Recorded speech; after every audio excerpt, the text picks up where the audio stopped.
Hello hello YouTube fam, welcome to my channel reviews and lifestyle.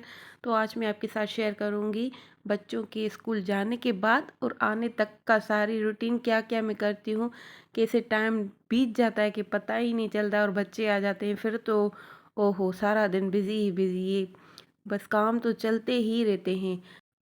तो पहले खुद को टाइम देते हैं। फर्स्ट मैं करूँगी ऑयलिंग, टूथब्रश और सारा फ्रेश में हो गई हूँ।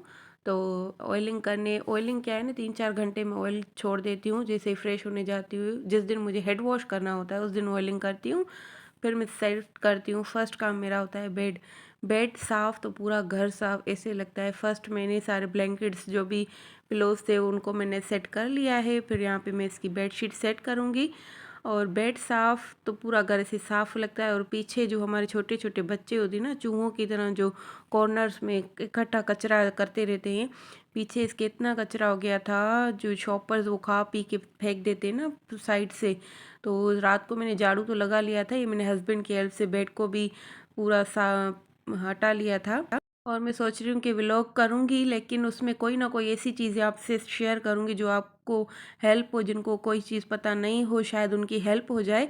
ये पोछा आपके घर में मस्ट होना चाहिए। इससे आपके घर की दीवारें और हर दीवारों में इससे दीवारें साफ़ करती हूँ, लेकिन आप इससे अपना फ्लोर भी साफ़ कर सकते हो। जो मतलब जो से कचरा हो जाता है वो आप इजीली आप दिन में तो लगाते ही रहते हैं, कचरा होता रहता है, बच्चों वाले घर में तो होता ही रहता है। तो ये इजी होता है आपके लिए। तो मैं तो इससे वॉल्स साफ़ करती हूँ। वे वॉल्स के लिए ही मैंने मंगवाया है। दिवाली में इसकी क्लीनिंग की थी, लेकिन बच्चे रोज़ यहाँ पे कचरा कर देते हैं। अभी मैंने सेटिंग इसकी इसे ही रखी है ताकि पीछे कचरा हो जाए तो रोज़ डेली साफ़ होता रहे। तो यहाँ पे मैंने झाड़ू लगा लिया है। स्प्रे की हेल्प से मैं सारा गीला करके पोछा लगा लूँगी। यहाँ पे देखिए कितनी डस्ट उतर रही थी ऐसे जस्ट पानी से ही। लेकिन ये पोछा ना दाग धब्बे जैसे बच्चों के ऑयलिंग वाले हाथ होते हैं ना, ये दीवार मेरी बेड के साथ है। तो बच्चे खाते पीते हैं तो हाथ वगैरह दीवारों पे लगते रहते हैं उनके। तो ऑयलिंग वाले जो हाथ होते हैं ना, वो ऑयल आपसे इससे नहीं जाता है इतना। लेकिन घर में जो रेगुलर डस्ट आती है वो इससे इजीली साफ़ हो जाती है। अगर आप इसको करते रहो, वीक की रूटीन में डालो तो इजी साफ़ हो जाता है। फिर मेहनत भी नहीं लगती हमें इतनी। डीप डीप क्लीनिंग तो होती रहती है जिसे साल में हम करते हैं ईद वगैरह पे या दिवाली पे।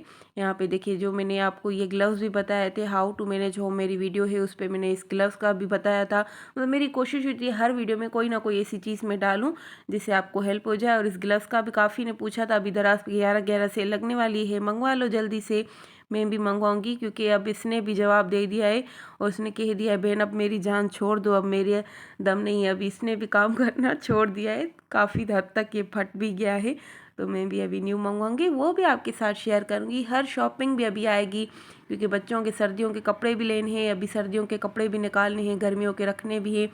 इसके बाद सारा घर को समेट के फिर मैं डालने जाती हूँ मेले कपड़े। यहाँ पे मैंने एक कैबिनेट बना हुआ है डस्ट मेरे मेले कपड़ों का, जिससे वो डस्ट और ज़्यादा ना हो जाए, बजाय कि मैं किसी और यहाँ पे इधर उधर मेले कपड़े बिखर के रखूँ। उससे अच्छा है मैं यहीं पे एक ड्रॉर में रख देती हूँ। जैसे बच्चों के टॉयज़ हो गए, बैग्स हो गए, जो भी धोने वाली चीज़ें होती हैं इसी में मैं रख देती हूँ। फिर मेरी वॉशिंग मशीन ऊपर रखी हुई है, ऊपर आती हूँ कपड़े धोने के लिए डाल देती हूँ। अभी यहाँ पे जी कपड़े वॉश होंगे। इन्होंने अपना टाइम बता दिया है लेकिन इतना टाइम नहीं लगता, लाइट का भी बहुत इशू है। यहाँ पे गर्मियों के कपड़े थे जो कि मैंने धो के रख लिए थे पहले ही। 2-3 दिन से मैं कपड़े धो रही हूँ क्योंकि सारे कपड़े मुझे धो के, कुछ कपड़े मुझे डिस्कार्ड करने थे जो बच्चों को छोटे हो गए हैं, कुछ मुझे गर्मियों के उनके रखने थे और सर्दियों के निकालने थे। अभी सर्दियाँ आज से कुछ मौसम अच्छी हुई है, लेकिन पहले तो पंखे ही चल रहे थे तो मैं थोड़ी सुस्त हो गई थी कि सर्दियाँ आएंगी फिर देखेंगे। लाइन बढ़ती जा रही थी कपड़ों की। और यहाँ पे फिर आने के बाद कुछ मैं रिव्यू दूंगी शॉप का, हिमानी शॉप का, उसकी भी वीडियो मैंने सारी अपलोड की हुई, आप चेक करना। और फिर मैं बनाऊंगी अपने लिए नाश्ता। नाश्ता मैं कभी खाती हूँ कभी नहीं, ये नहीं है कि मैं रोज़ खाती हूँ, लेकिन आपको खाना चाहिए, ज़रूर खाना चाहिए, अपनी हेल्थ का ख्याल रखना चाहिए। यहाँ पे बनाऊंगी मूंग दाल का पराठा, जो कि मैंने बच्चों को भी लंच बॉक्स में बना के दिया था, एज सेम इसी तरह हस्बैंड को भी। लेकिन मुझे सुबह सुबह 8 बजे मतलब 7 बजे नाश्ता मुझसे नहीं हो पाता। अभी 11 बज रहे हैं, 11 बज गए हैं। तो यहाँ पे मैं अपने लिए पराठा बनाऊंगी और पराठा परफेक्ट बना के देखिएगा। अभी ये बिल्कुल भी नहीं फटता। क्या है ना कि मैंने दाल को जो है ना रात को ही बॉईल करके रख लिया था। अगर आपकी ताज़ी उसी टाइम फ्रेश की होगी ना तो पराठा ये बिल्कुल नहीं पकेगा, बिल्कुल भी नहीं। तो यहाँ पे मैं पराठा बनाऊंगी। कभी कभी देसी घी लगा लेती हूँ, कभी नहीं। देसी घी मुझे बिल्कुल भी पसंद नहीं है उसकी स्मेल। लेकिन आप जो घर पे बनाते हो ना, यकीन मानो उसमें बिल्कुल भी स्मेल नहीं होती। बच्चों की बात, मुझे बिल्कुल भी पसंद नहीं था देसी घी। सिंधी भी घी कहते हैं, सिंधी में और से कहते हैं सुठो घी तो वो यहाँ पे लगा लूँगी।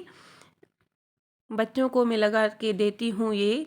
बच्चे भी पहले नहीं खाते थे क्योंकि ये घर का बना हुआ है ना, इसमें स्मेल बिल्कुल पता ही नहीं चलता कि लगाया है या नहीं लगाया।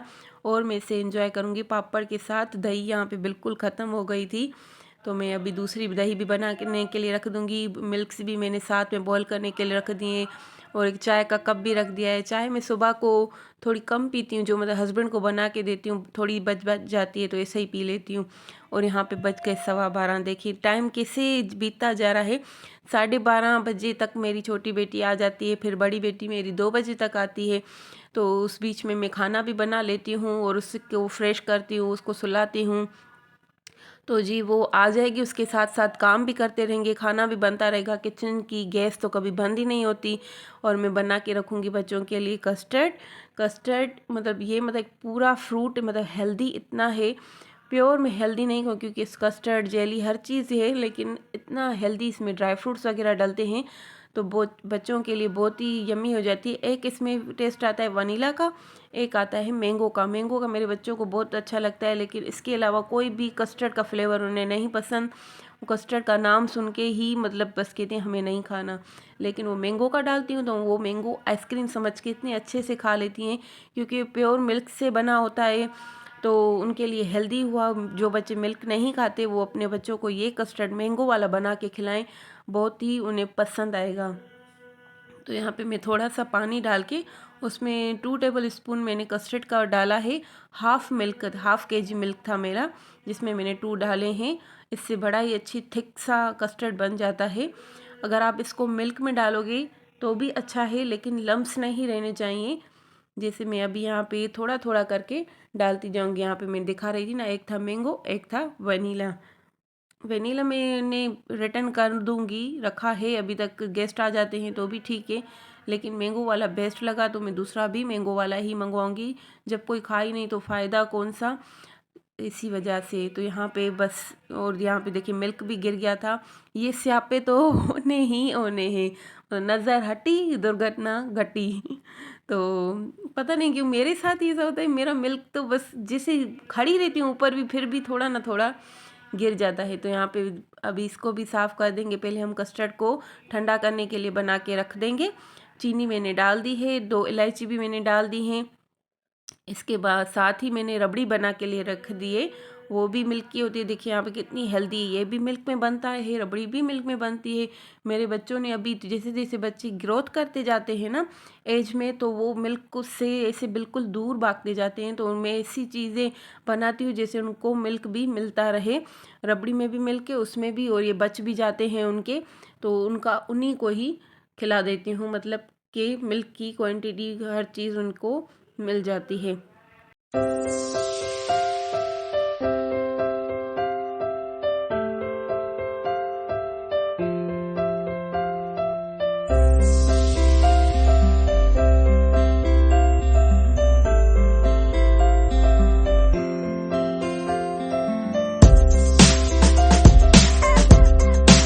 और जी यहाँ पे मैंने बनाई जेली। 1 कप जितना आप पानी लो, 1 गिलास जितना, उसमें एक ये पैकेट सारा जेली का डालो। और किसी ने मुझसे ये भी पूछा था कि जेली में शुगर डलती है? कुछ भी नहीं डलता, जस्ट 1 वाटर आपको ग्लास लेना है पानी का, उसको बॉईल करके आपको 2-3 बॉयल आने तक रेडी हो जाती है जेली। और यहाँ पे मैं बादाम को भी क्रश कर लूँगी और काजू को भी क्रश कर लूँगी। काजू में 3-4 ही डालूँगी।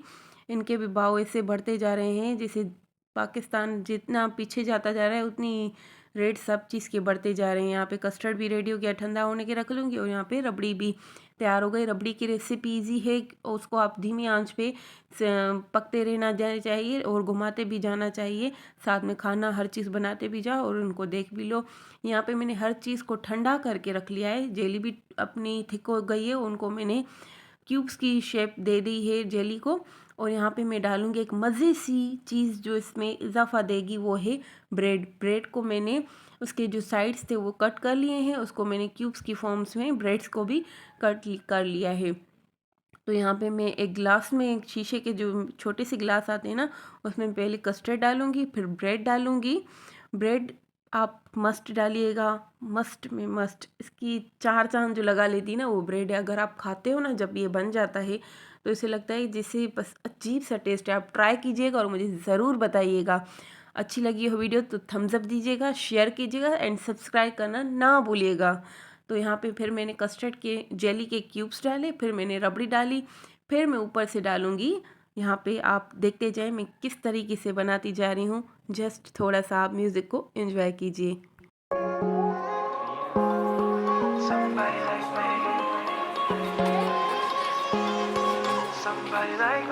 Wondering how to make a play all night, looking your way from out of sight, thinking I should ask if you're doing alright. You weren't easy, so hard to ignore. Pull up on your right, ask what you're drinking, ask what you like. Said you look good in the dim bar light, so damn cheesy. Who'd have thought you'd fall for somebody like me? When you asked my name, I panicked, so out of my league. And your body was so magnetic. Before I knew it, we talked and I think about you a cocktail. You told me that you've been waiting for somebody like me.